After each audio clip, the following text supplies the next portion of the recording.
Hello there. Hi. How are you? Good morning, good afternoon, good evening, whenever you're watching this video. I have been teasing going in on One Piece for a bit, guys, and the real reason I haven't been able to start yet is because once I start, stopping me might be an impossible task. I really enjoy One Piece, as shown by my One Piece wall behind me. I adore it.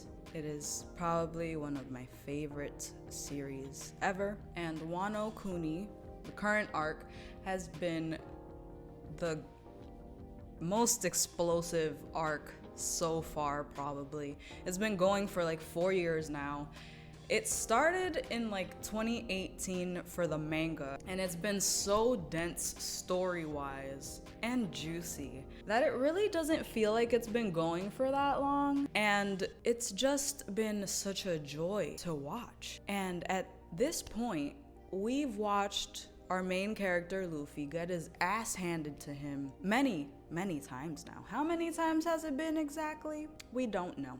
But that's one thing that I'm really enjoying about reading and watching this journey so far, because every single thing that he's gotten to this point, he's earned every step of the way with every single ass beating, right?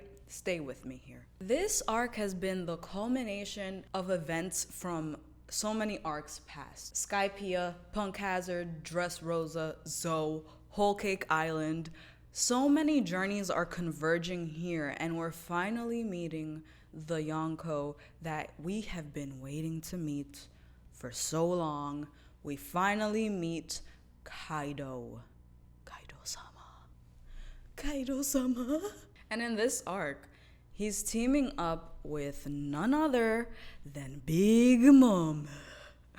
This woman was so ready to avenge her wedding cake. I was not ready for her and their fucking alliance. I wasn't ready for it. I also really enjoyed the Amnesia arc in the beginning. It was great. I loved it. It was wonderful. And Chopper crying, just all of it. It's wonderful. I'm really thirsty for some flashbacks of the past that Kaido and Big Mom had with Rox D. Zebek. I need it. I want it. I must have it. When they revealed the way that Big Mom gave Kaido his devil fruit back in the day, I needed more. They only showed like little flashes of what was of their past, but I need full flashbacks, like the way that they did Roger and Whitebeard's flashbacks with Odin. I want that, but with Zebek. I need it. Give it to me. Anyway, they made a deal. First, they'd ally together to take down the Red Scabbards and the Straw Hats together. Okay, that's what they want to do, and get to Laugh Tale and get the One Piece. But after that, they were like, yeah, we're gonna be back to enemies again, and fuck you. It's fuck you on sight. And it's like, I don't know about all that, but that's their plan. Overall, this arc has just been so good. We've gotten a taste of the Roger and Whitebeard adventures, to Odin's journey with them, to Laugh Tale, and the tragedy of Orochi and Kaido's total takeover of Kaido and, well, of Wano, sorry, not of Kaido. The takeover of Wano and their whole entire deceiving of Odin and telling him, hey, if you dance and you do this in the streets for this many years, we'll eventually fucking leave and give you back your country. And Odin being, you know, his well-intentioned self saying, yeah, sure, I'll do what you say, and them betraying him. This entire fucking arc has been everything. Just everything. We got new additions this arc with our baby Otama and her OP Kibidongos, and of course Ace's friend Yamato, who is also the daughter of fucking Kaido. We also felt heartbreaking fucking loss with the symbolic execution of Yasui Shimotsuki. Like,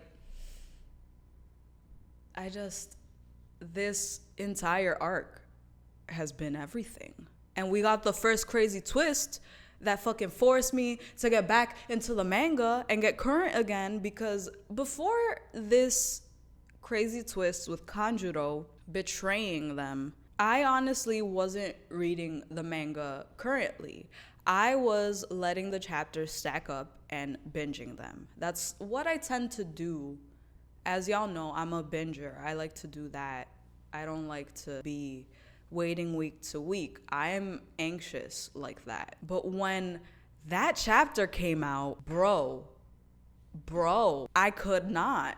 That twist was so fucking juicy.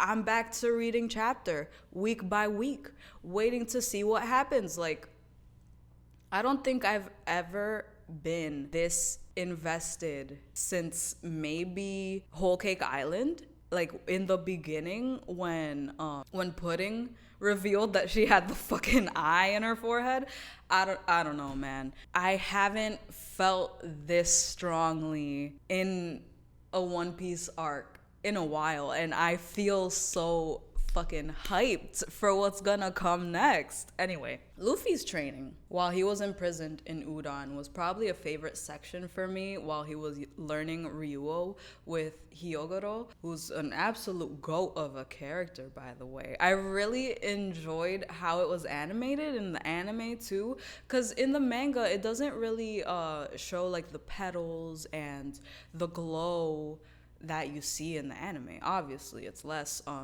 blatant the way that it looks, but because haki is flowing from within with Ryuo, it's very cool the way that they animated it as something that it surpasses haki in a way. And it's very clear that Luffy had to work even harder to get to where he was, because the ass beating that got him imprisoned in there in the first place is the reason why he had to like get to the next level in order to fucking even get to the training that led him to learn it. It's like, I need something new so that I can beat Kaido, and this was the next level.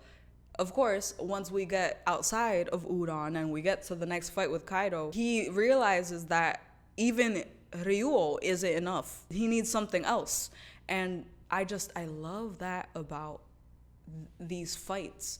You're seeing that the Yonko like label is not just like, that's not what Luffy is encompassing right now. Yes, he's labeled as a Yonko to the whole world, but that doesn't necessarily mean that he can go up against Kaido and beat his ass. There are still obstacles that he needs to conquer before he can fucking literally call himself a Yonko in his own right. This wasn't handed to him. He had to learn quite a few things before he can get to that point. He was also tested to the brink with Katakuri in Whole Cake Island.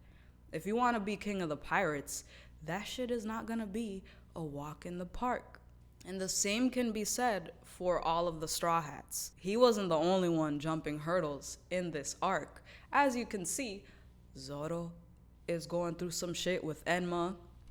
Sanji is going through some shit with his raid suit and him ascending to the point where he's like his siblings. And even Robin is over here awakening certain levels to her devil fruit.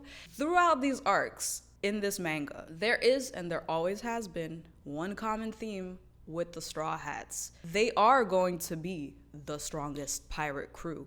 And despite whatever the world is gonna throw at them, they're going to keep fighting with everything they've got, especially with all of the experiences that they've had up until now, with all of their friends' sacrifices along the way. They're not gonna be in vain, and Luffy will defeat Kaido. The how he will do it has been the long-standing question. In the latest chapters, it's been revealed that Luffy's devil fruit is not actually the Gomu Gomu no Mi that we all thought it was this entire time. No. The world government had been trying to get a hold of it for so long for a reason, okay? This blew everybody's mind. They also renamed it and reclassified it as a paramecia for a reason. It's actually a mythical zone fruit, of which we've only seen 8 or 9, I believe. Luffy's is called the Hito-Hitonomi Model Nika. We've seen Hito-Hitonomis, but this is Model Nika. Chopper's is actually a Hito-Hitonomi as well, but his is it's a different model as well. And so is Sengoku's. There's a few. What blows my mind and every other fan's mind that I've spoken to is it literally changes everything. Everything that we knew was a lie. And who's who, he really fumbled the ball. No wonder that shit was such a flop when he let that shit get stolen. He let a legendary devil fruit go out into the wild. And now who has it? The kid who probably has the most wild imagination in the world right now. His imagination is unmatched. This just leads me to wonder, his gear transformations, were they all just leading to his final awakening form to where there's just no ceiling? All the first few had limitations. One solid look, of course, but once he finally hit the awakening, the limit doesn't exist. We've seen him grab lightning, make his environment rubber. Could he possibly be planning to bounce Onigashima off of the flower capital? Like, I don't know, maybe that's way too reckless, but what could possibly happen next? This shit has me on my toes. He really used Kaido as a jump rope. I can't. Another thing that just blows my mind is the fact that Kaido is over here making artificial smile fruits that only have a 10% success rate. Was he possibly in the know about that devil fruit?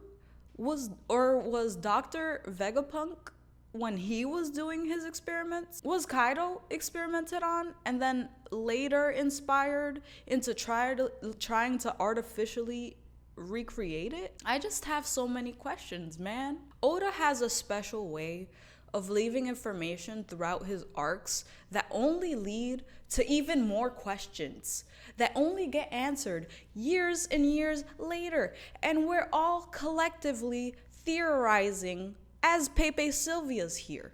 Take a look at this. Jesus Christ, That Charlie. right there is the mail. Now let's talk about the mail. Can we talk about the mail, please, Mac? I'm dying to talk about the mail with you all day, okay? It's insane. Moving on. I'm not gonna lie. I wished that there was a little more hype for Raizo and his water jutsu. That shit was clutch. Especially when he defeated Fukurokushu. Is that his name? I think that's how you say it. I don't know.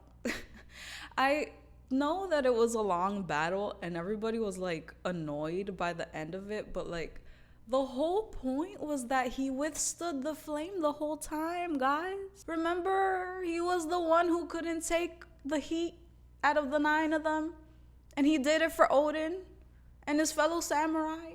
Come on, guys, put some respect on his name. Respect on my name. There's a whole lot that I didn't touch on in this video because obviously this arc is massive, and I would be sitting here for like an hour talking about it if I decided to go into everything. But if you want a more concentrated video about certain topics that y'all are fans of, that I'm probably really excited about because you see me, you know, real excited about it, comment below with whatever topic you want me to talk about. Maybe I have strong opinions on it, maybe I don't.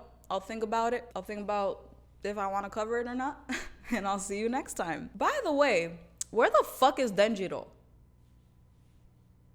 Where is he? I feel like he should be coming through for Hiyori right about now. Where is he at? Where he at?